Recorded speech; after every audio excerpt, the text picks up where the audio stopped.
Set to return to Earth after spending 9 months in space. Rajani Sudhir Chaure has the details. दोस्तों, आखिर वह समय आ ही गया जिसका सभी को बेसब्री से इंतजार था। दोस्तों, मैं बात कर रहा हूँ भारतीय मूल की अमेरिकी अंतरिक्ष यात्री सुनीता विलियम्स की। सुनीता विलियम्स 4 दिन बाद यानी 19 मार्च को अंतर्राष्ट्रीय अंतरिक्ष स्टेशन ISS से धरती पर वापसी करेंगी। लंबे इंतजार के बाद शुक्रवार को इलॉन मस्क की स्पेस एजेंसी SpaceX का रॉकेट फॉल्कन 9 भारतीय समयानुसार करीब 4:30 पर लॉन्च कर दिया गया। अमेरिकी अंतरिक्ष एजेंसी नासा ने फ्लोरिडा के कैनेडी स्पेस सेंटर से इसे लॉन्च किया। इसमें क्रू ड्रैगन कैप्सूल से जुड़ी 4 सदस्यीय टीम ISS के लिए रवाना हुई और इस मिशन को क्रू 10 नाम दिया गया है। सुनीता और उसके साथ गए बुच विल्मोर 9 महीने से ISS पर फंसे हैं। उनके स्पेसक्राफ्ट में तकनीकी खराबी आ गई थी जिसकी वजह से उनकी वापसी तय समय पे नहीं हो पाई। दोस्तों, सुनीता विलियम्स और बुच विल्मोर बोइंग के स्टार लाइनर स्पेसक्राफ्ट में सवार होकर गए थे।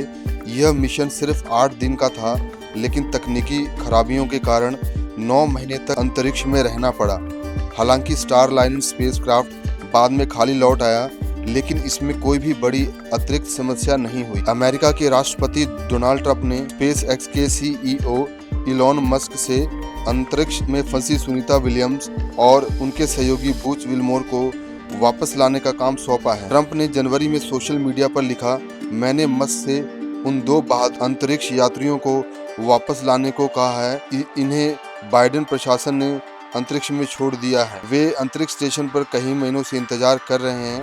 मस्क जल्दी इस काम में लग जाएंगे। उम्मीद है कि सभी सुरक्षित होंगे। मस्क ने इसके जवाब में कहा कि हम ऐसा ही करेंगे। यह भयानक है कि बाइडेन प्रशासन ने लंबे वक्त तक वहां छोड़ के रखा है। तो दोस्तों, चलिए हम जानते हैं कि सुनीता विलियम्स और बुच विल्मोर को स्पेस स्टेशन पर क्यों भेजा गया। सुनीता विलियम्स और बुच विल्मोर बोइंग और नासा के joint crew flight test mission पर गए थे। इसमें सुनीता स्पेस क्राफ्ट की पायलट थी।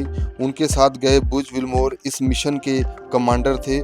दोनों को इंटरनेशनल स्पेस स्टेशन ISS में 8 दिन रुकने के बाद पृथ्वी पर आना था। लॉन्च के समय Boeing defence space and security के प्रेसिडेंट और CEO टेड कॉल्बर्ट ने इसे स्पेस रिसर्च के नए युग की शानदार शुरुआत बताया था।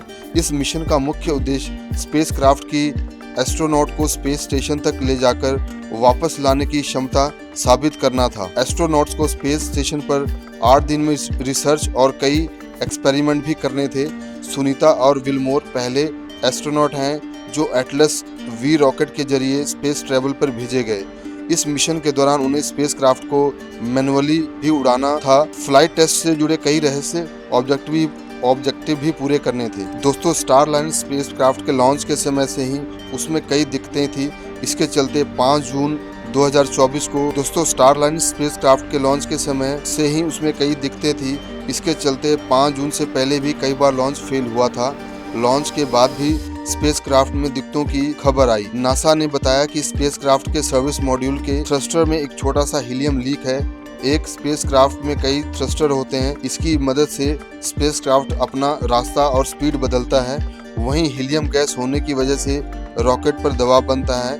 उसका ढांचा मजबूत बना रहता है, जिससे रॉकेट को अपनी फ्लाइट में मदद मिलती है। लॉन्च के बाद 25 दिनों में स्पेसक्राफ्ट के कैप्सूल में 5 हीलियम लीक हुए। 5 थ्रस्टर्स काम करना बंद कर चुके थे। इसके अलावा प्रोपेलेंट वाल्व पूरी तरह बंद नहीं किया जा सका। स्पेस में क्रू और अमेरिकी के ह्यूस्टन में बैठे मिशन के मैनेजर भी मिलकर इसे ठीक नहीं कर पाए थे। 8 दिनों के लिए अंतरिक्ष गई सुनीता विलियम्स 8 महीनों से इंटरनेशनल स्पेस स्टेशन में फंसी हैं। उनके धंसे गाल, कमजोर शरीर देखकर डॉक्टर भी चिंता जाहिर कर चुके हैं। राष्ट्रपति बनते ही डोनाल्ड ट्रंप ने इलॉन मस्क से कहा था कि बहादुर अंतरिक्ष यात्रियों को वापस लाओ, जिन्हें बाइडेन ने अंतरिक्ष में छोड़ दिया है। लेकिन दोस्तों, अभी बहुत ही हमें अच्छी खबर मिल रही है। जैसे कि मैंने ऑलरेडी आपको बताया, सुनीता विलियम्स और बुच विल्मोर 19 मार्च को अंतर्राष्ट्रीय अंतरिक्ष स्टेशन ISS से धरती पर वापसी करेंगे। दोस्तों, ये जानकारी आप सभी को कैसी लगी, आप कमेंट करके जरूर बताएं।